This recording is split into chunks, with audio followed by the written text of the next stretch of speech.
नमस्कार। आज हम देखेंगे ओम प्रकाश वाल्मीकि की कहानी सलाम की मूल संवेदना। उनका परिचय इस प्रकार है।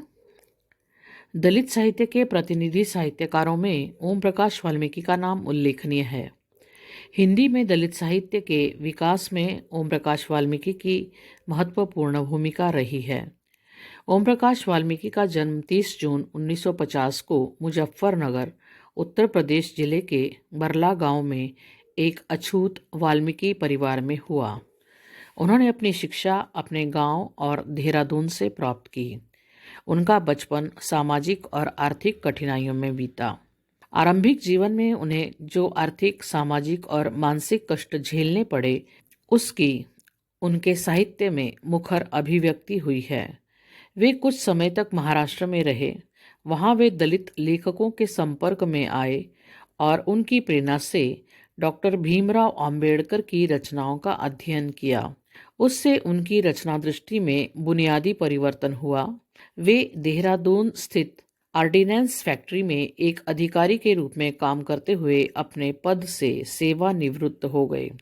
हिंदी साहित्य में एमए ओम प्रकाश वाल्मीकि ने एक रचनाकार के रूप में हिंदी में दलित साहित्य को एक नई पहचान दिलाई। सलाम और घुसपैठिए उनके कहानी संग्रह हैं। ओम प्रकाश वाल्मीकि की कहानियां दलित जीवन के संवेदनशीलता और अनुभवों की कहानियां हैं।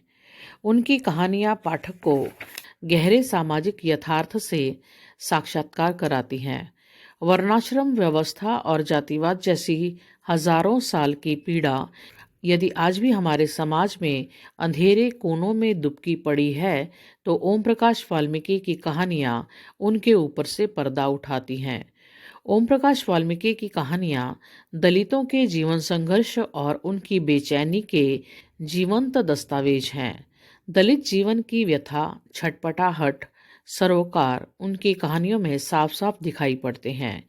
ओम प्रकाश वाल्मीकि ने जहां साहित्य में वर्चस्व की सत्ता को चुनौती दी है, वहीं दबे कुचले, शोषित पीड़ित समूह को मुखरता देकर उनके इर्द गिर्द फैली विसंगतियों पर भी चोट की है, जो दलित विमर्श को सार्थक और गुणात्मक बनाता है। उनकी कहानियों में वस्तु जगत का आनंद नहीं, दारुण दुख भोगते मनुष्यों की बेचैनी है।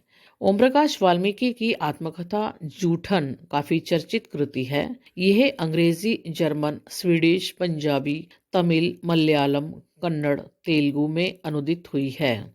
सदियों का संताप, बस बहुत हो चुका, अब और नहीं उनके काव्य संग्रह हैं। इनके अलावा दलित साहित्य का सौंदर्य शास्त्र, मुख्य धारा और दलित साहित्य, सफाई देवता, सामाजिक अध्ययन, दलित साहित्य अनुभव, संघर्ष और यथार्थ, अम्मा एंड अदर स्टोरीज, चयनित कविताएं आदि इनकी प्रमुख कृतियां हैं। ओम प्रकाश वाल्मीकि की प्रमुख कृतियां: कविता संग्रह सदियों का संताप, बस बहुत हो चुका, अब और नहीं, शब्द झूठ नहीं बोलते, चयनित कविताएं डॉक्टर रामचंद्र, कहानी संग्रह है सलमा, घुसपैठिए, अम्मा एंड अदर स्टोरीज, छतरी, आत्मकथा जूठन, अनेक भाषाओं में अनुवाद, आलोचना, दलित साहित्य का सौंदर्य शास्त्र, मुख्य धारा और दलित साहित्य, सफाई देवता, दलित साहित्य अनुभव, संघर्ष एवं यथार्थ, राधाकृष्णन प्रकाशन, नई दिल्ली से प्रकाशित है। दो चेहरे और उसे वीर चक्र मिला था, ये दो नाटक हैं। अनुवाद है सायरन का शहर, अरुण काले। कविता संग्रह का मराठी से हिंदी में अनुवाद, मैं हिंदू क्यों नहीं, कांचा एलैया। लो अंग्रेजी की पुस्तक का हिंदी अनुवाद, लोकनाथ यशवंत की मराठी कविताओं का हिंदी अनुवाद।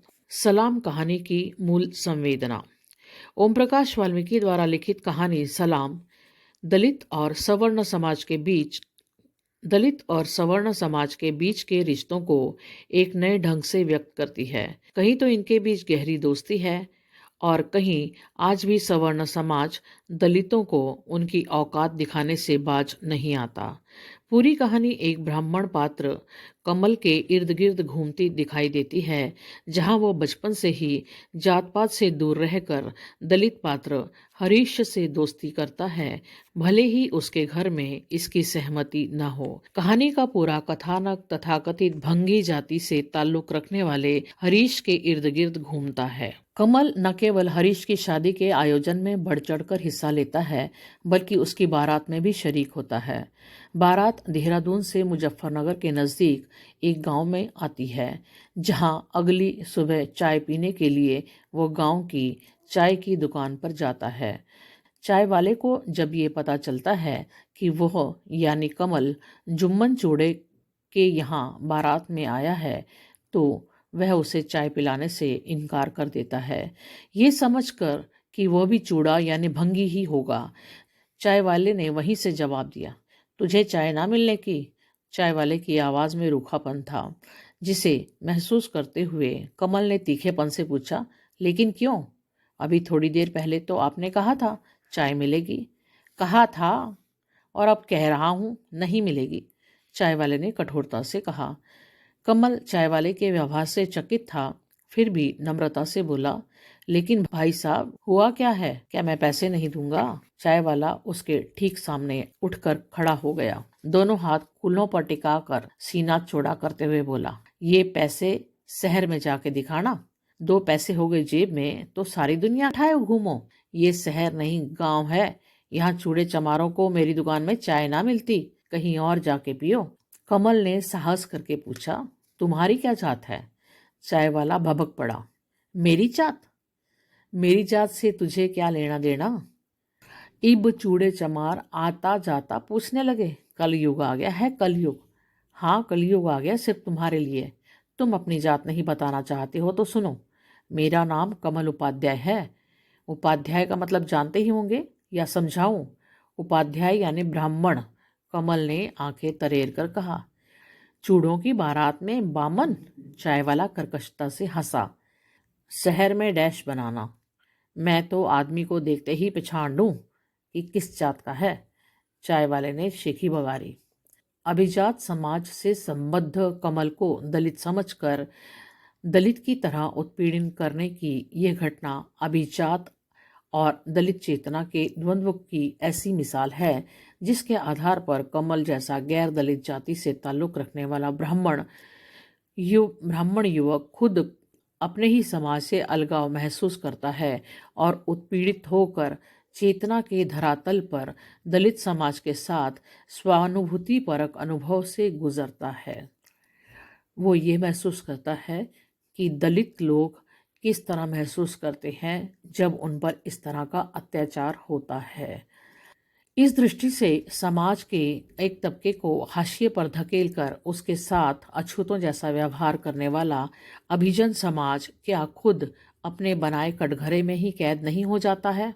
हालांकि कमल दलितों के विरुद्ध अभिजनों के द्वारा निर्मित जालों या पाशों को पहले ही तोड़ चुका है, लेकिन फिर भी यहाँ यह सवाल उठाया जा सकता है कि इसी तरह के बर्ताव से गुजर चुका अभिजन समाज क्या कोई दलित समाज के किसी व्यक्ति के साथ ऐसा बर्ताव करेगा?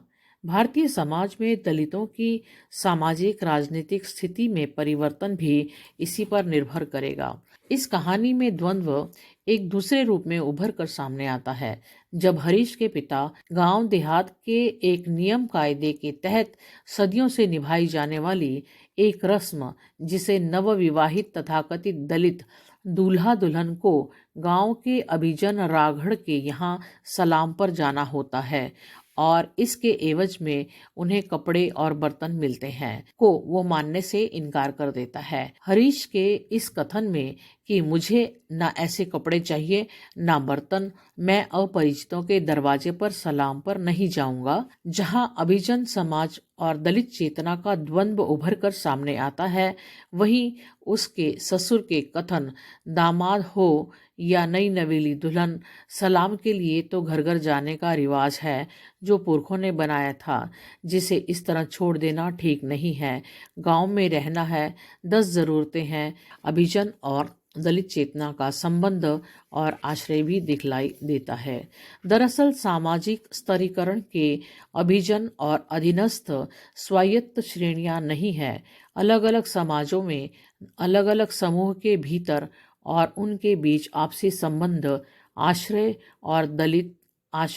और द्वंद्व के कई रूप हैं, जो अभिजन और निम्न वर्ग के बीच के जटिल सामाजिक संबंधों को दर्शाते हैं। यानी अभिजन या दलित कोई बनी बनाई श्रेणियां नहीं है, इनके अलग अलग स्तर और रूप हैं। सलाम कहानी में दलित चेतना का एक तीसरा स्तर भी है, जहां अभिजन समाज की सांप्रदायिक चेतना से ग्रस्त एक दलित बालक दीपू चूड़ों के घर पैदा हो के बामनों सी बोली बोले है और बूढ़ा शायद पिता द्वारा लाई रोटी और मीट खाने से यह कहकर इनकार कर देता है कि मुसलमान के हाथ की रोटी मैं नहीं खाता। कुल मिलाकर ओम प्रकाश वाल्मीकि की इस कहानी में दलित चेतना के कई उल्लेखनीय पहलू उभर कर सामने आए हैं। प्रस्तुति और भाषा स्तर पर यह रचना पाठकों के अंतर्मन को झकझोर देती है। भारतीय जीवन में रची बसी जाति व्यवस्था के सवाल को इस रचना में गहरे सरोकारों के साथ उठाया गया है। यहाँ ये मूल संवेदना समाप्त होती है। वीडियो को लाइक कीजिए और अपने दोस्तों के साथ शेयर कीजिए, ज़्यादा से ज़्यादा बच्चों तक ये वीडियो पहुँच जाए, क्योंकि एग्ज़ाम आ रहे हैं और बच्चों के पास किताबें नहीं हैं। चैनल को सब्सक्राइब कर लीजिए, अभी आपके विषय से संबंधित और भी वीडियो आने वाले हैं। मिलते हैं एक नई वीडियो में नए विषय के साथ, तब तक के लिए नमस्कार।